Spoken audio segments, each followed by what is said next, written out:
Hello students, Civil Engineering 4th semester, Mechanical Engineering 4th semester and Electrical Engineering 4th semester. Energy conservation का ये हमारा 39th lecture है और आज एक नया सा क्वेश्चन है। ये क्वेश्चन दो तरह से पूछा जाता है एग्जाम में।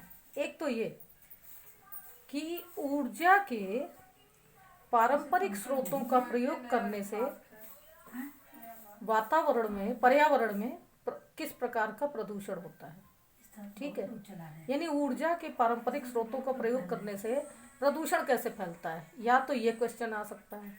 और ठीक इसी का अपोजिट क्वेश्चन होगा, ऊर्जा संरक्षण से प्रदूषण कैसे कम होता है।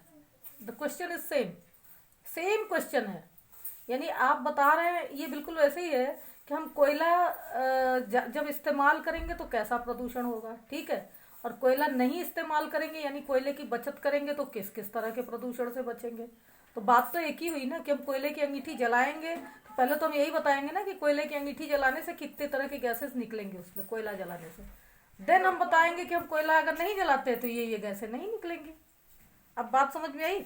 तो ऊर्जा के संरक्षण से प्रदूषण कैसे कम होता है, या ऊर्जा के पारंपरिक स्रोतों के प्रयोग करने से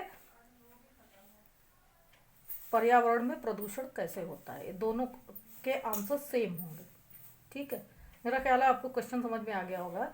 क्वेश्चन बिल्कुल छोटा एग्जांपल यही है कि हम कह रहे हैं कि हम लकड़ी अगर नहीं जलाते हैं तो डिफॉरेस्टेशन नहीं होगा, निर्वनीकरण नहीं होगा, इससे हरियाली बची रहेगी लकड़ी का अगर हम ईंधन नहीं जलाते हैं, और कार्बन डाइऑक्साइड का उत्सर्जन कम होगा और ऑक्सीजन का लेवल हमारे वायुमंडल में बना रहेगा।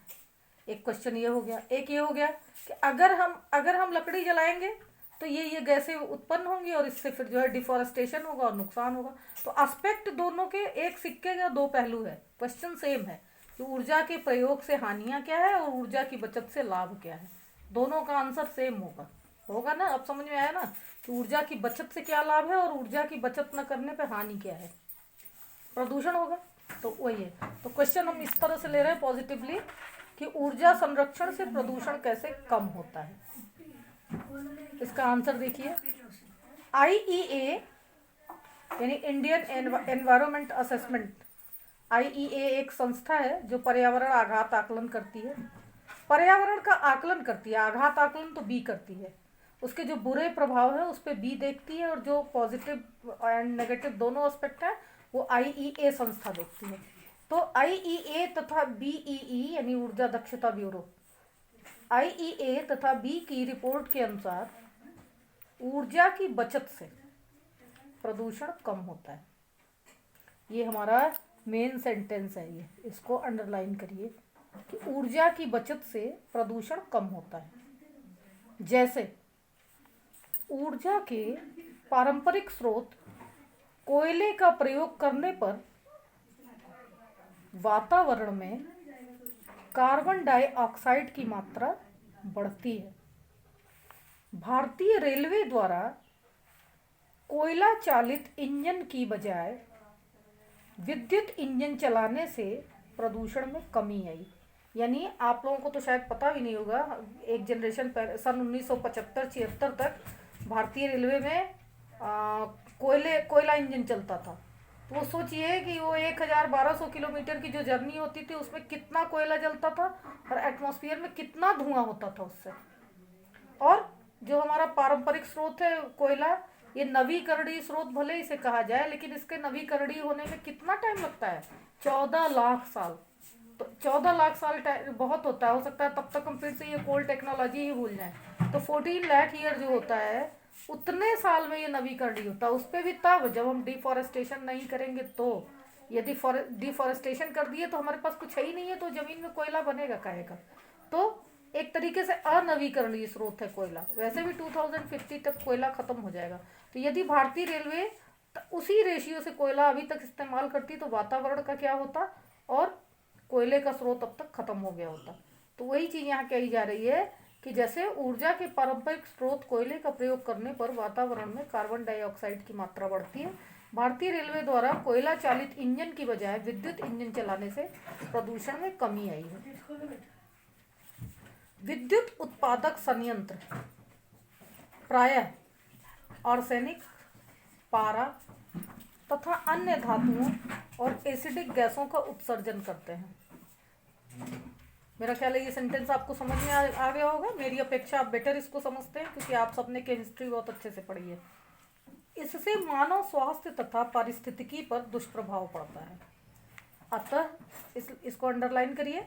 अतः यदि हम ऊर्जा के उपयोग को न्यून करते हैं यानी घटाते हैं तो हानिकारक प्रदूषकों के उत्सर्जन को कम करते हैं। हानिकारक प्रदूषकों के उत्सर्जन को कम करते हैं यानी जैसे जैसे हम ऊर्जा की खपत घटाएंगे वैसे वैसे हम प्रदूषण को भी घटाएंगे। ऊर्जा के स्रोतों का न्यूनतम उपयोग करने से हम पृथ्वी के प्राकृतिक संसाधनों का संरक्षण तथा संवर्धन करते हुए पारिस्थितिकी तंत्र को विनाश से बचाते हैं। देखिए हमारी ये टैग लाइन्स है कि ऊर्जा के स्रोतों का हम जब न्यूनतम उपयोग करते हैं, कम से कम उपयोग करते हैं, तो हम पृथ्वी के प्राकृतिक संसाधनों की बचत तो करते ही हैं और उनको बढ़ाते भी हैं। कैसे? अगर हम जंगल नहीं काटेंगे, लकड़ी नहीं यूज़ करेंगे जलाने के लिए या फर्नीचर बनाने के लिए, तो जो हमारे पहले के जंगल हैं उनके बीज रिप्रोडक्शन प्रोसेस में रिप्रोड्यूस करेंगे खुद को, यानी वो जंगलों का विस्तार होगा। अभी आपने ये थ्योरी यहाँ पे लागू होती है, क्लास में भी हमने आपको पढ़ाया था कि हिमालयन रेंज में सबनाइवल एरिया में जंगलों का विस्तार हो रहा है। और सबनाइवल एरिया आपको पता है क्या है? अगर ये हमारा हिमालय है, ठीक है, यहाँ तक जंगल था, यहाँ तक हमारा जंगल था और यहाँ से यहाँ तक ये हमारी बर्फ थी, तो दिस इज कॉल्ड ये सबनाइवल एरिया। ये हमारी जो खाली जगह है ये सबनाइवल एरिया है। तो पर्यावरणविद की रिपोर्ट्स है, पर्यावरण वैज्ञानिकों की, कि हिमालयन रेंज में सबनाइवल एरिया में जंगल का विस्तार हो रहा है। वो इसलिए हो रहा है सबनाइवल एरिया में कि इधर हमने प्रदूषण पे बहुत ध्यान दिया है, प्रदूषण घटाने पे। दूसरी बात, ये केदारनाथ बद्रीनाथ की जो यात्रा थी, इस पे थोड़ा सा लोग, जब से केदारनाथ त्रासदी हुई तब से लोग थोड़ा कम जा रहे हैं। तीसरी बात, यहाँ पे हमने भट्टियाँ जलने से जो वहाँ भंडारा चलता था, लंगर चलता था, तो उससे अब सोचिए कि जहाँ 2000, 3000, 4000 लोग रोज खाना खा रहे हैं, तो उनका खाना किसी न किसी एनर्जी को यूज़ करके बनता था, तो उससे टेम्परेचर में बढ़ोतरी हो रही थी, जो तापमान में बढ़ोतरी हो रही थी और CO2 का उत्सर्जन हो रहा था, उससे वहाँ की बर्फ़ पिघल रही थी।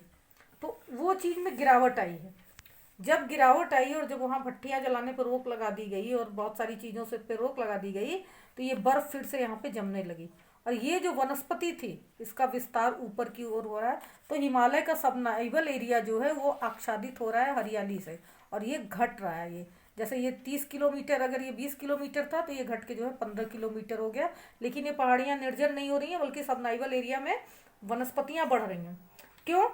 क्योंकि हम इन जंगलों को नहीं काट रहे हैं। जब नहीं काट रहे हैं तो इनके बीज ऊपर तक जाके जम रहे हैं और यहाँ पे ये पहाड़ियाँ फिर से हरी भरी हो रही हैं और जंगल खुद को विस्तारित करता है, जंगल खुद को सर्वाइव करना जानता है, बशर्ते हम उसका डिफॉरेस्टेशन न करें। तो यही चीज़ कही जा रही है कि ऊर्जा के स्रोतों का न्यूनतम उपयोग करने से हम पृथ्वी के प्राकृतिक संसाधनों का संरक्षण तथा संवर्धन करते हुए पारिस्थितिकी तंत्र को विनाश से बचाते हैं। यानी जब हम पेड़ का संरक्षण करेंगे तो संवर्धन तो वो अपने आप ही कर लेगा। यदि आप एक आम का पेड़ छोड़ देते हैं, उसको नहीं काटते हैं, तो उसके फल गिरेंगे पक के, तो दूसरा आम का पेड़ होता है उसके नीचे तैयार हो जाएगा, वो अपने आप को खुद रिप्रोड्यूस कर लेगा। यही चीज़ यहाँ पे कही जा रही है। आपको अगर नहीं समझ में आता ये क्वेश्चन तो फिर मुझसे पूछिए, मैं समझाऊंगी। Thank you.